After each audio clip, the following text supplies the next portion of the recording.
Hello, this is Dave Hearn with the Photo Geezers and Dick Yarmy. I'm going to switch over Dick right quick. There we go. Um, Today, Dick and I are going to share our very personal tips on travel photography. Last episode, we had the Maynards and we went through some of their pictures. I want to emphasize that this is our personal tips and not necessarily what we're encouraging everybody to do. Is just another look at how two different individuals approach photography while they're traveling.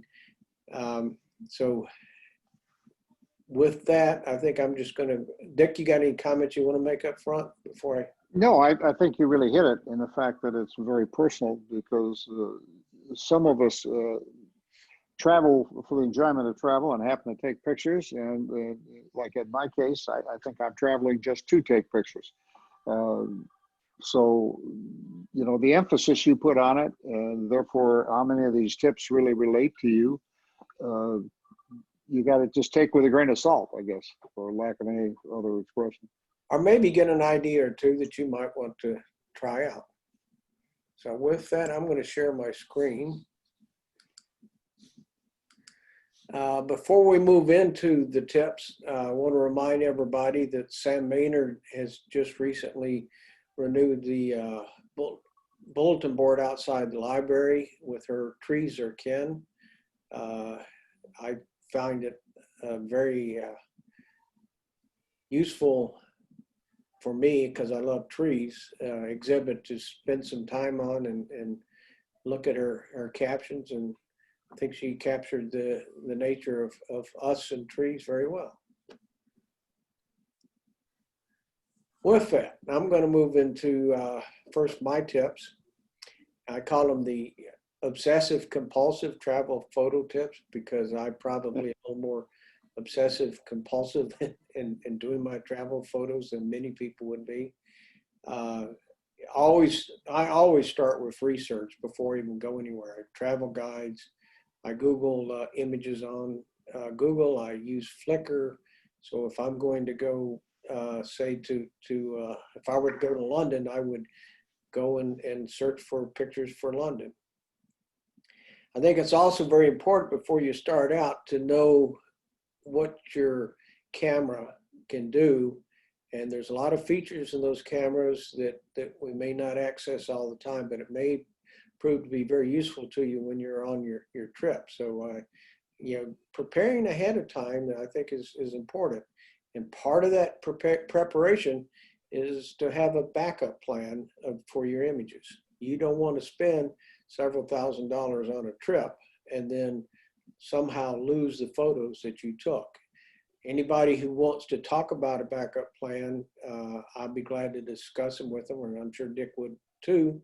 I have my own backup plan that I actually have 3 different ways of backing up photos, but you should have. And thus the obsessive compulsive part of the travel tips. Yeah, not just having one backup, but 2 backups. Yes, that's it. You know, and a part of that obsessive compulsive is that I always have a backup camera because my cameras, I can change the lenses on it. I'll have a backup camera body with me. So if one goes out, then I have a backup. And even if you're using a smartphone, I think you ought to have some kind of backup. If your phone, you drop your phone, you crack it, you break it, you have a way of taking photos. Point and shoots are pretty cheap these days. You can buy one for not much money and keep it as a backup. Probably the one that very few of you would adopt, but I always take a small tripod with me, and I will always encourage people to take a tripod, especially if you follow up with my other piece of advice is go out by yourself late and early, and knowing my propensity for early hours, I'm usually out before the sun is out. One point, Dave, on a tripod is if you really are an anti-tripod person or don't feel you have room in your luggage for one, there are alternatives such as bean bags that have a tripod screw on them that allow you to do that and set it on the roof of the car or a fence or anything, and you can level your camera and have it steady. You know, there are ways to have the camera be supported that allows you to shoot at speeds slower than you can handhold. So it's certainly worthwhile to look into however you do it, but you should be able to study your camera, especially for landscapes, I would think. And with the low light capabilities of the latest smartphones, I think you can, the application of a tripod with those low lights can probably expand your photo hours quite a bit. The other thing that two or three tips is I always look to see if there's any special events going on in the places I'm visiting when I get there. I think, Dick, you had a tip about lobbies. Yeah, most hotels usually have a lobby with bulletin boards, and especially if tours are going through, they will post special events or things happening. I know it caused me to cover some events that I would not have known had I not picked up on the little flyer that told me what was happening. The other thing that, and this is probably for just a few people wanting to do this, but consider hiring a local photography guide. Most European cities, if you research ahead of time, you'll find people who will do a half day or 2 or 3 hour night trips or whatever, taking you around to sites and sometimes getting you to access to places that you wouldn't be able to get to without that guide. So that's kind of a special little tip, something I've done. I did it in Rome when I was there. And the other thing is, because our cameras can now shoot video, I'm not a huge video person, but shooting short video clips can help. So having run through those, and I will post this with the notes, I'm going to show a couple of pictures now. This is the Trevi Fountain in Rome, and anybody who's ever been to that fountain knows it's usually 6 or 7 deep in front of the fountain all the way around. Getting access to that fountain during the daytime is practically impossible. I got out at 5 o'clock in the morning and shot this picture with my camera on my tripod to get an unobstructed view of the Trevi Fountain. The other advantage you have at that time of day is they had just cleaned the fountain out. So you generally tend to have a lot less debris around sites like this. For example, this picture here in Catania, Sicily, this is the Agatha Cathedral, and the street sweepers had just come by. There's a big plaza out in front of the cathedral. There's a lot of debris. They cleaned it up, and they had also washed the street down, and you'll find that a lot of times in Europe. So it gives an extra highlights to the pavement, that having that wet pavement, which along with the tips of getting out early in the morning after the street sweepers and getting clean scenes, going out after a rainfall, and any pavement just pops a lot more in the rain. So don't stay inside if you've got an opportunity to go out in the rain, after the rain, or even during the rain.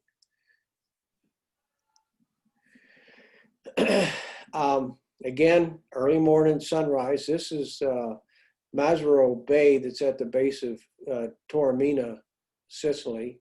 We were staying nearby, and there was, just to the left of this photo were several fishing boats. And so I got down there early in the morning. I wanted to catch the sun under that little hook in the rock. And sure enough, here comes this fisherman and launches his boat and heads out. And I just sit and wait for him to show up in the picture, and caught this image of him heading out at sunrise. And just to show that you could do that at other places, this picture was taken last summer in Emerald Isle, North Carolina coast. Again, I was down at the marina and at sunrise, wanted to catch a sunrise picture off the Intercoastal Waterway. And sure enough, here comes this fisherman loading up his boat. So I just kind of got in position and waited for him to move out in under the sun.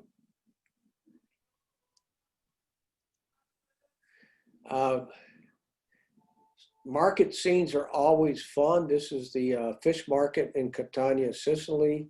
There's a large market in the old area. This is not, it's actually about 3 blocks from the cathedral. I like this picture, but referencing my video clips, I also took a short video clip.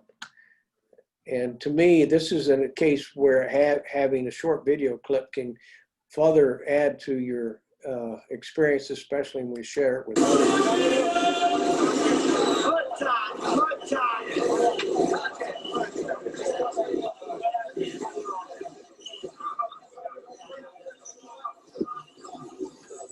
So doing a short video clip, especially when you get back and you want to put together kind of a presentation of what actually happened, a video clip can be helpful. With regard to special events, again, this is Taormina, Sicily. It was Good Friday when we were there, and we had learned that there would be a procession on Good Friday from one gate to the other city gate, as the old towns always had these city gates.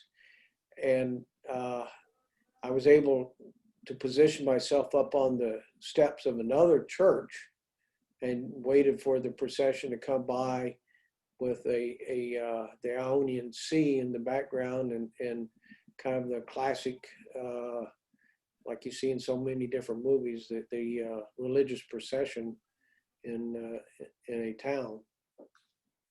When I was in Rome, I learned that it was one of the like the 2500 whatever, I don't remember how many years, the anniversary of the supposed founding of Rome, and they were having some reenactors. So I went down to the area where they were doing the celebration, and I was able to catch a couple of people reenacting former citizens of Rome. So that's my short comments on quick tips of travel, and I'm going to turn it over to Dick now. Okay, probably in many cases, as Dave and I differ in what we point our cameras at and what time of day we do it, I think. And my feeling basically about travel photography is I try to shoot what I can't shoot here. You know, what's not available to me here that I find in other cities. The culture, obviously, the architecture, maybe not even focusing on the architecture per se, but what it gives as a background, the different way in which they pave streets and the kind of ceramic or cement or stone or wood or whatever kind of background you have behind your picture, they're very different. Also, obviously, the fashion and style. I like to see the differences of the slowness, the slow pace of Europe. I think go back one picture, Dave, you know, seeing older, well, here, the Rush, New York City. Again, I don't think you need 500 people at a crosswalk to get that Rush feeling. In this case, you can see in her expression that she's late for something. And, you know, to me, I find that incredibly interesting.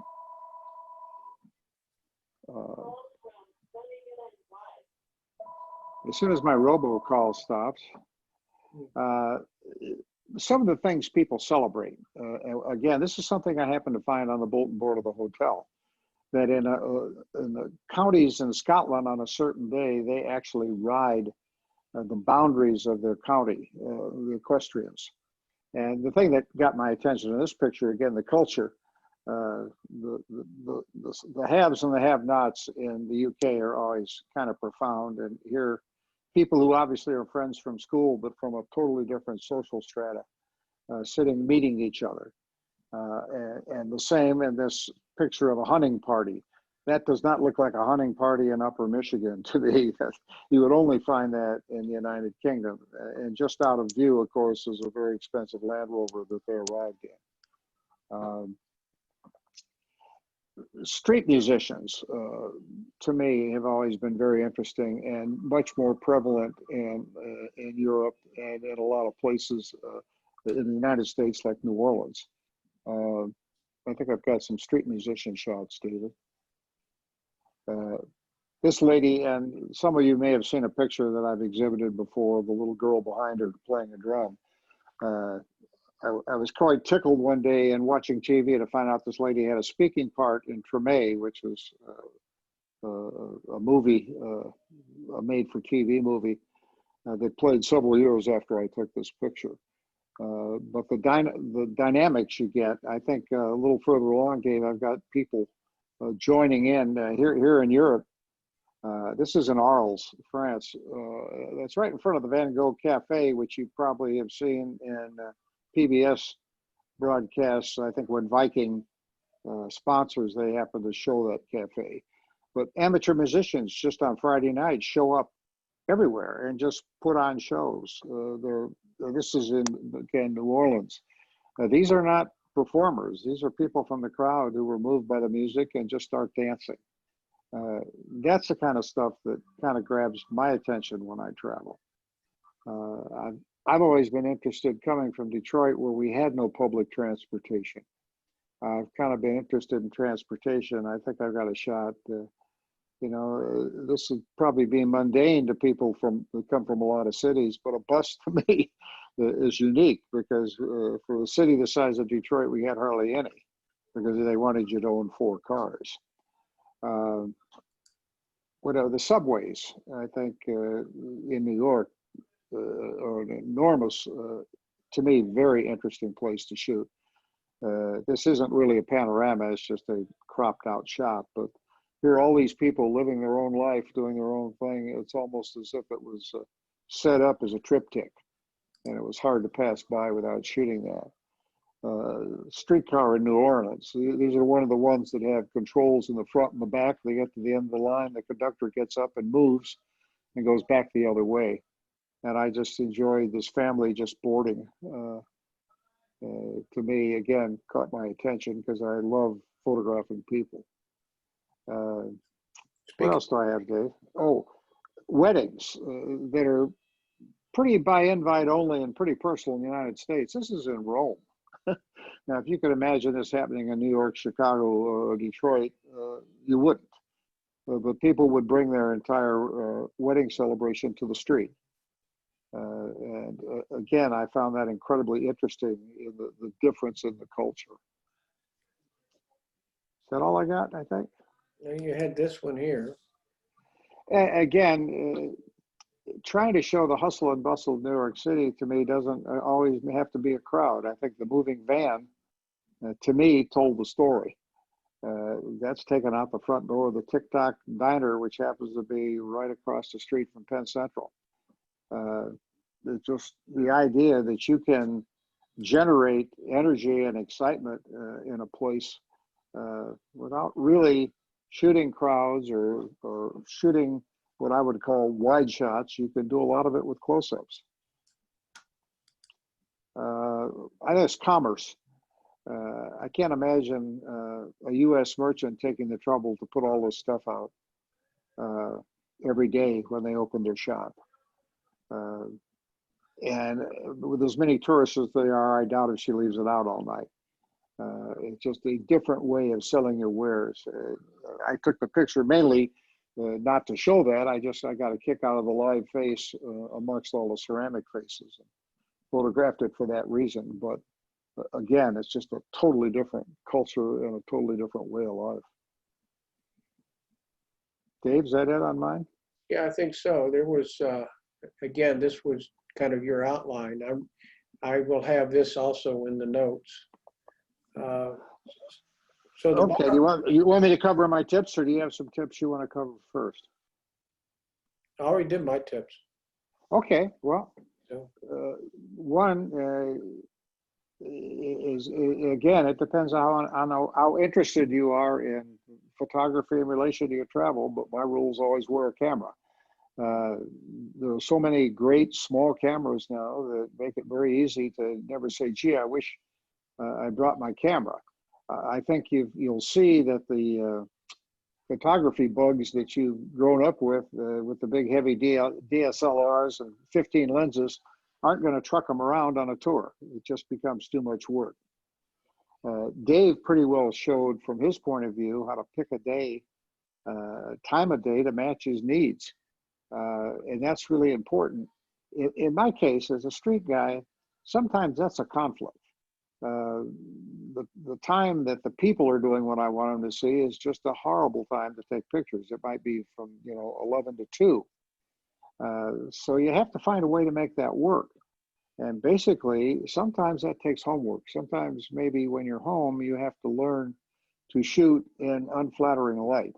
Dave and I had given each other a challenge for fun a couple of weeks ago that we've done for about a couple of weeks, of going out with our cameras, setting them to JPEG, which pretty much turns them into an iPhone, and seeing what we could capture with that kind of restriction, learning to shoot in bad light. And then Dave came up with this picture, which I think is just phenomenal.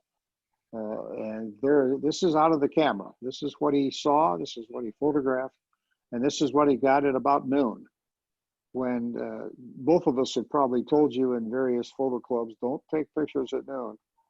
Well, with thought and standing in the right place and learning a little bit of technique, you can do something that's absolutely this incredible, and it is an incredible picture.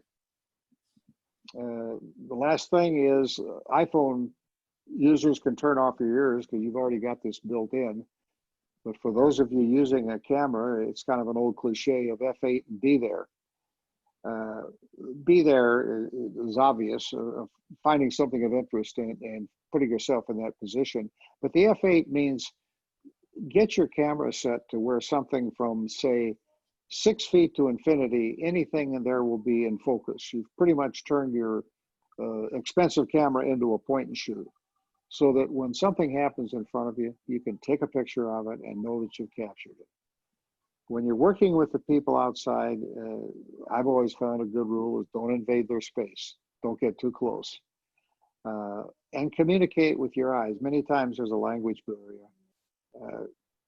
Use your eyes to communicate. You can tell if they want their picture taken or would rather you didn't. I usually try to gesture to my camera, nod to them, and if they nod their head, I then ignore them a while till they get so they're not paying attention, and then take the picture. I will usually go up and show it to them. And if there is no language difference, I'd ask if they'd like me to delete it or if I could keep it. If I'm in the United States, I'd ask them if they want me to send it to them and give me your email address.